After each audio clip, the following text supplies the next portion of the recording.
Good evening all. Ira Epstein with your metal market wrap-up, and this wrap-up is for the evening as we're now here on Wednesday, and this is the 13th of July 2022, and we're getting on in time. Let's see, Chicago time, it's right now 6:11 p.m. Central Time. I say Chicago as I'm out of town. So I did put out a recommendation, and I'll just bring you up to date, where I was telling my traders today to sell short in the morning update after we saw the all-important CPI numbers. Now, the CPI numbers afforded the market some real craziness. I was watching the stock market. I swear, 15 seconds before the report came out, I saw the Dow Jones go up 300 points. It had been up about 100, so it went 200 more. The report came out. I think somebody thought they knew something, and it literally crashed. It just turned around and dropped from that high almost 500 points. So I have no idea what that was. Here's the story, and let me give to you what people are doing. I wrote in my full research report, and I want to remind everybody that, we do have our special going for non-members.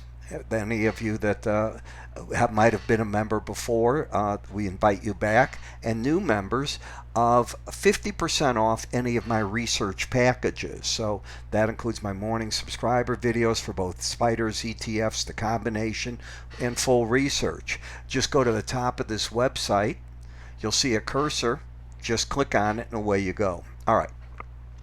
So the story is that many are doing, and Jim Cramer on his market review just an hour ago was doing this as well. Now, he doesn't get my newsletter. Maybe he does. I don't know, because I wrote about it and I was one of the first to say it, that the market's going to say, hey, there's a lag time between when you measure this inflation, and if you take a look at futures, there's a lag time there. Just because the futures market goes up or down to a price doesn't mean that it went off the board at that price.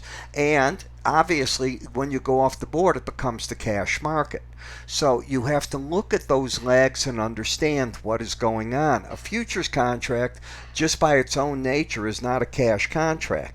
It becomes one at expiration, not before. So it's an indication of where prices are. And he properly pointed out, Jim and others, many others today, that you take a market like wheat, it's down a third in value, corn down about the same too, 25-30%. What about the copper market that's gone from nearly $4.50 or so to $3.30 a pound right now that you're looking at? What about energy that was $1.25 and is now, as you can see, $99.44? Well, that impacts everything, and there's a laggard. The second thing, that number was so strong it gives the Fed the right, in my opinion, to go 100 basis points on the 26th and 27th at the meeting. Why not? Go that 100 points. Get this whole thing done. It's not going to impact the 30 and the 10-year notes the way people think.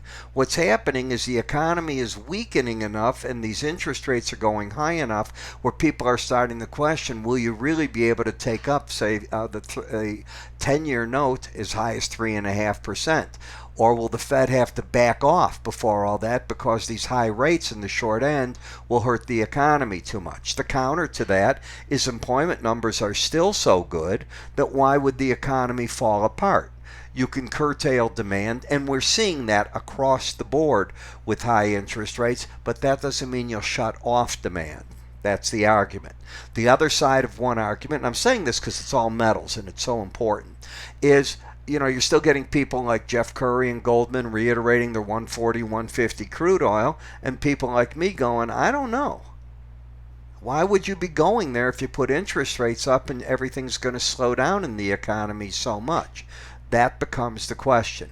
I'm also smart enough, I hope, to say, hey, this is July 13th.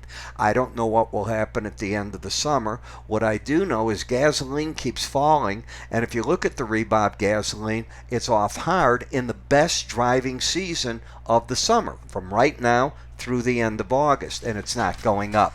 So if you don't need the gasoline, why the heck do you need the crude? That's one way to look at it.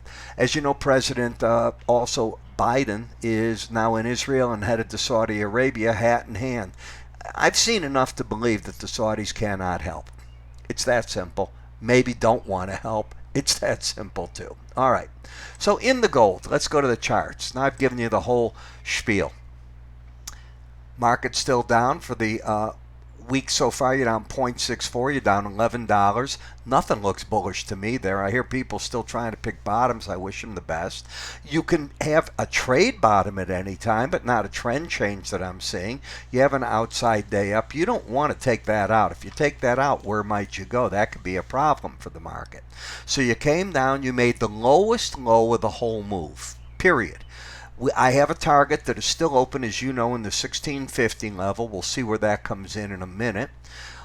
If the market wants to now get up and over this number, 1743, well, I can argue that you can spend a period of time here coming up, especially if the dollar were to weaken at all. That would probably be one of the catalysts. I haven't seen that yet. Where's the first support in the gold? Well, it's very clear. It's right here.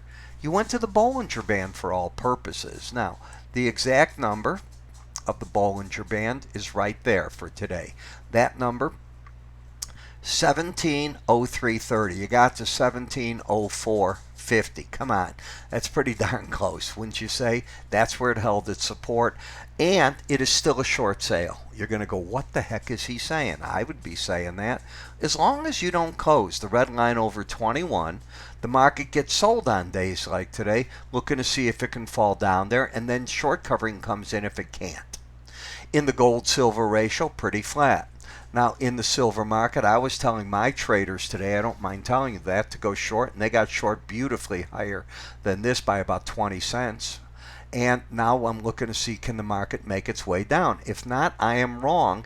If this market closes with the slow stochastic over 1569, and I'll leave the profit open. I'm not going to tell you everything I do. Subscribe. 50 off my normal price means you get change back for your Starbucks coffee, and you're getting 24 videos for the month, 48 if you do the combo. And on a year, remember, that price will carry that 50 off if you buy a yearly subscription the whole way through. I do it one time and I'm overdoing it. It ends at midnight tonight, Chicago time. That's Central time. Lower highs, lower lows. You see where the market is. You had lost the embedded reading in copper with a 24 reading. You snookered the market, or did you? You did not. When you fall back and you lose the embedded reading, and the next day you don't gain it back, you have to rebuild it by having 3 sessions in a row under 20 again. You have 2 of them. You might get the third with this. Then we take another look. We'll see if the market can embed. If it does again, it's a very bearish sign still. Very bearish. Until that reading is lost.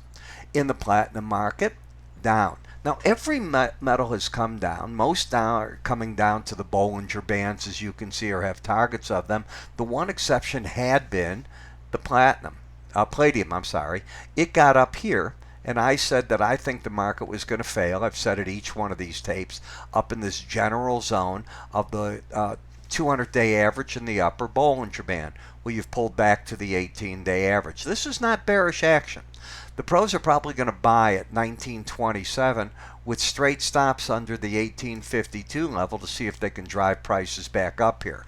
The divergence in the market is that momentum is pointing down and the trend and bias are up. Last, in the dollar index, I'm already hearing traders one after the other saying the dollar went up too far, too fast, it's ready for a correction. That's not what my work is saying yet. I jump into that camp only if you lose the bearish reading in the stochastic and getting that red number that you see right through here, closing under 79. Barring that, pullbacks in this market are still being bought, with the market looking for challenges of the upper Bollinger Band. I'll let other people try to figure ways of picking the top. That's pretty much how you go under. Remember, all you need now is take your cursor, move it up to the very top here. An icon will appear. Click on it. You'll be right into my research section. Take advantage of the 50 off. I'm Ira Epstein. Have a great day.